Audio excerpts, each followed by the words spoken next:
This video is the homework advice associated with the first problem of the first homework set of our first week. The first thing I want to remind you about is the cross product. Cross product of A with B is a vector that's perpendicular to those two vectors with the direction given by a right-handed rule, and I like to just simply imagine a right-handed screw that I turn from A to B. It would go into the paper, and that's the direction of A cross B. The magnitude is magnitude of A times the magnitude of B times the sine of the angle between them. And this is the same thing as minus B cross A, which checks with the right-handed rule. And that all gives us some, a quick way to calculate all the things that we need to in discussing the unit vectors. X hat, Y hat, Z hat, sometimes called I hat, J hat, K hat. They have unit magnitude and they're pointing along their respective axes. And so all the cross products of any vector with itself are 0. And you see that from the fact that you could think of theta being the angle between something and itself, so sine of 0 is 0. Or you could use this, that if B is the same as A, then I've got something equal to the negative of itself, meaning it's 0. For the other cross products, X hat cross Y hat, by the right-handed rule, that's in the Z hat direction, and the magnitude is just 1, because these two have magnitude 1, A and B are 1, and the angle between them is 90 degrees. The sine of 90 degrees is 1. So you just go through and crank out all of these guys, and remember that X hat cross Y hat is the negative, Y hat cross X hat, and so forth. Our problem, a magnetic field, constant, say in the ZY plane, angle theta with Z. Thus I can just write it out in terms of those two unit vectors with their appropriate components. And I've got a rectangular loop lying in the XY plane with current I going in the counterclockwise direction, looking down from Z. And if I start with thinking about the force due to this B field on that current loop, I could easily show it 0 just by going back to almost a high school calculation where I do I L cross B, where L gives the direction of the current, and the length of this is the length of a wire, straight wire. Well, I'm going to do it differentially. This will build up a story. It's more work than we need to, but maybe the tools, the muscles we build up with this will help us later. The differential force on a differential length, say on the third side, will be the current through that. The differential with this direction of the dl is the direction of the current crossed into this magnetic field.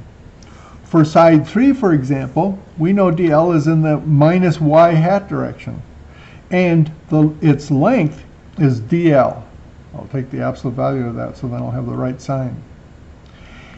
Then I take this IDL cross into B. That y hat crossed up into here. I get 0 when it crosses the first term, and I get x hat when y hat crosses z hat. So that I end up with x hat and that cosine theta from there, the I from there, and the B from there, and that minus sign from there, and the dy from there, and that's the example for side 3. You'll find this is one of the answers given in part A, and then the other 3 parts you can work out similarly. In part B, I imagine working out the force on all 4 sides of the rectangular loop.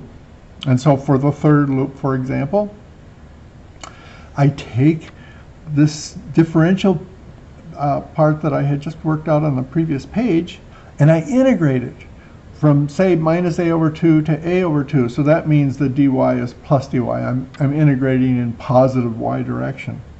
Well, that integral couldn't be easier. Minus a over 2 to a over 2 dy is just a, and the rest of the factors from the previous page, and so forth. And that can be checked against. Then when you add all of these pieces up, you get cancellations between 3 and 1 and 2 and 4. In part C, on the other hand, we're not going to get the torque to cancel out of everything. The torque is good old R cross force, in this case the differential torque on that dl. I'm free, by the way, to use, when I'm defining that R, I've got my loop here. I could have my origin anywhere. Most conveniently, I'll put it right in the center, and so my R will always then be defined going toward, from the origin out to the different parts of the current loop as I'm integrating around.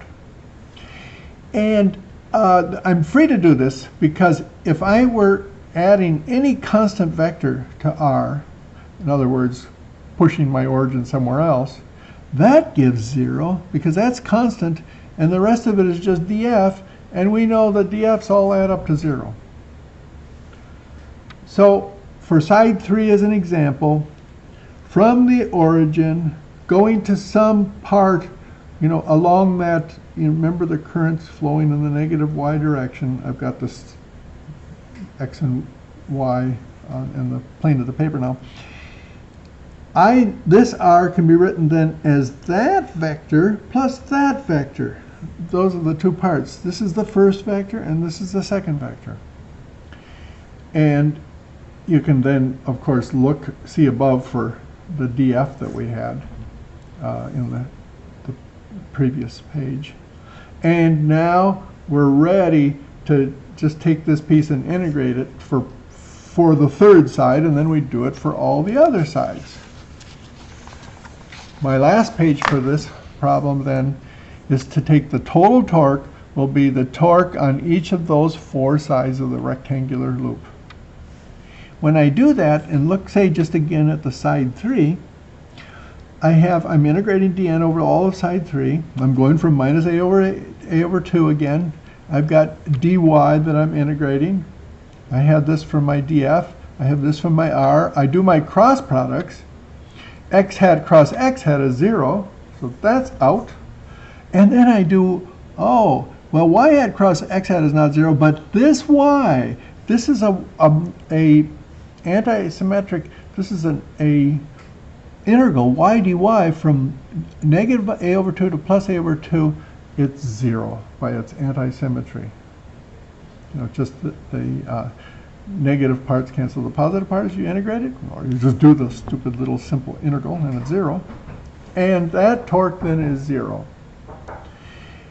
Now, sides 2 and 4 are not 0. They are equal and they add. And you can see, you'll do a calculation just like this to see that. Finally, in part E, the handy-dandy formula for a magnetic dipole due to a simple planar loop with the current going around it is I times the area of the loop, you certainly know what the area of that rectangular is, and a unit vector perpendicular to it according to the right-hand rule. And that would be in the z hat direction for this, this current going counterclockwise, looking down on it. And now you can just carry out the cross products here and check that the torque from this handy-dandy formula in terms of mu checks with what you get in part D.